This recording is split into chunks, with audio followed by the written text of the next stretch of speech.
is how it happens, right? I go to New York because I'm trying to ignore my birthday, so I run away from the country. I'm in New York at the time when you're playing, completely miss your gig. One of my mates goes to see you play, says how good you are, so I go and buy the album from Other Music and bring it home. It's a terrific record, but within about 3 weeks, every A&R person in the world is talking about you. So it must have been quite a good gig. Oh, was it CMJ or something like that? Yeah, CMJ. Oh, Okay. CMJ. Yeah, it was a normal one, but I mean, I guess people had never seen us before, so it's like always, I guess the first impression is always Was it fun. full of industry types? I But- couldn't tell. Like, there were lots of kids there. Yeah, I think you had to come wait in line, so I don't think only industry people got in because Oh, right. it was kind of a pain in the butt to get in there, so...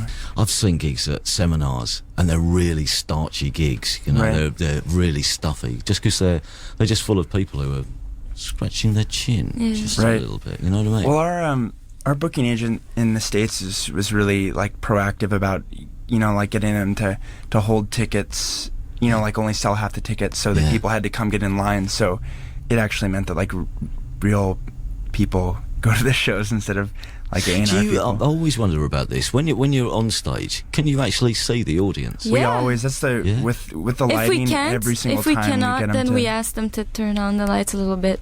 Yeah. Because it's a weird thing, particularly with sort of music that you do. There must be, you feel that, you know, there must be a sort of need almost to make sure that you're communicating with people. Yeah, I mean, that's the most important thing. That's, like, the only reason we're there, so it's Yeah. kind of... If you're just looking at, like, some purple lights and they're, like, shooting lasers all over the screen, it doesn't really quite... It's not really the right atmosphere to be playing our music. So. And can you tell with when an audience is sort of is beginning to understand what you do? Yeah, I mean, you get really different reactions. Like, I remember after CMJ, our first big show in New York at the Bowery Ballroom, and it was, like, a really, like... As soon as we'd finish a song, people would clap and then go completely silent. You know, and it's kind of disconcerting when you're performing, but people are really into it. But you know, other times people are, you know, yelling out song names and it's really rowdy, you know, and like both groups are into it. It's just like the crowd brings a totally different energy each time. Quiet ones are the worst, aren't they? Because there's that pregnant pause between songs. Right. Can't you chatter a little bit or like, you know, like it's okay. I haven't got any ad-libs. Yeah. We don't know any gags. Yeah. What are we going to do for the next 2 minutes before the next song? Right. Tell us a little bit about the history of the band, because I know very little about how long you've been together and all these sort of things. Well, Regine's family is from Haiti, and they came over to the States and moved up to Montreal, which is where she grew up. And I moved to Montreal about 4 years ago from, I grew up in north of Houston. And we met a couple weeks, I moved up there in the winter. We met a couple weeks after I moved up there and started writing songs together. This is like maybe 4 years ago now, 3.5, 4 years ago. This it sounds like fate already, this.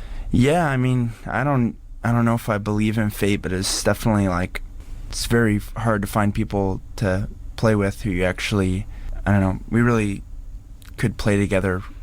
We really like understood each other really well. What was it? Or was it something you can't define? The reason why you could get on and play music? I don't know, because you know, it's really, I really only have it with my brother and Régine, and you know, in quite that way. You know, like when I met her, she was always singing and, you know, playing drums on the table and really always thinking about music, and I'm kind of the same way. So I just tried to kind of build a life that's like based around music, and we're both, you know, that wasn't our plan, but that's kind of the direction we were both moving, so it worked well. And how does it evolve into a band then? When I met Régine, I had kind of a lineup of a group together. I was playing with my friend Josh, and she started playing with us and was doing more background stuff, but at the same time the two of us were writing songs together, and eventually that kind of became the core of the band. And you know, there were a couple of different lineups, but maybe 2 years ago it kind of gelled into the lineup it is now. People have said, you know, what do you like at the moment, like the Arcade Fire album, what's it sound like? I don't know. how do you describe it? It's difficult, isn't it, in a way? I hope it's a little bit difficult. But it's got, you know, these moments when it marches along, and then there's something which, you know, around the corner, which is very introspective. In terms of sort of what you think it evokes emotionally from people, have you any idea? I think the type of songs that we're interested in don't necessarily spell it out for people, you know, lyrically, or I think that people can get a lot of different stuff out of it. But I think there's there's a certain energy, particularly like in a song like Wake Up, that we're going for, that seems to communicate with people. It's hard to put your finger on exactly, but we put a lot into it when we play. I mean, we don't leave a lot on the stage when we're done, so. Yeah.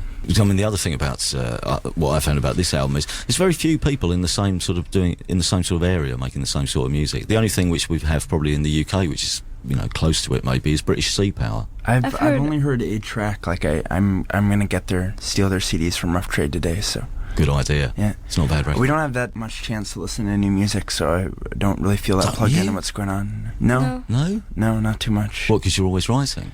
Well, we don't have a CD player because we're in our van. We had a '94 GMC. We just had a radio, so listen to the oldies station and, you know, like political talk radio and weird stations in the South. But saves a lot of arguments over which CD you're going to play, though. Right. I'm sure.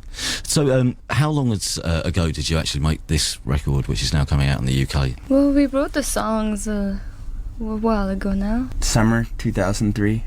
But really in the winter of 2004 is when we did the bulk of the work.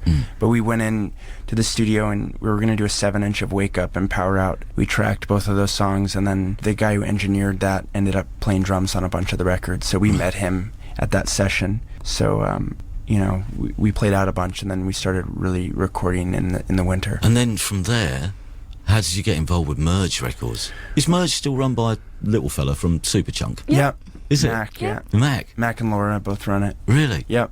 We hadn't even really thought about labels that much. We were just kind of writing songs. We weren't that focused on it. But we sent out some recordings to a couple labels. But with Merge, the engineer on the record, Howard Billerman, used to record live shows when bands would come through town, and he was a big Superchunk fan, and they would stay with him when they were in Montreal. So we sent him a rough mix of a couple of the songs from Funeral, and he really liked it. I mean, he hadn't heard of us. He'd never seen us play live, and it wasn't like we were sending him a demo. It was like, this is the record, you know. You didn't have to use your imagination that much. It was like, do you like it or don't you like it? And he was really into it. So and it was a label that, I mean, I'd been exposed to like Neutral Milk Hotel and Magnetic Fields, and there's a lot of indie music that I really like that much, and I felt like if a few of the things they put out were good, like on a bit of a more universal level. So the album comes out on Merge. It's coming out on Rough Trade over here. Right. And then what have you got planned for the rest of the year?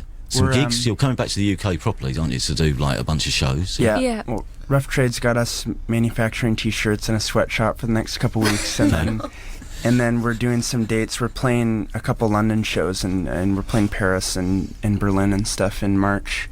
Good luck for the rest of the year. Yeah, thank you. Send us a postcard from Coachella. Yeah, we will. Yeah. It's 110 degrees. How are you doing? Wish you were here. The Arcade Fire, thank you. Never did, sir.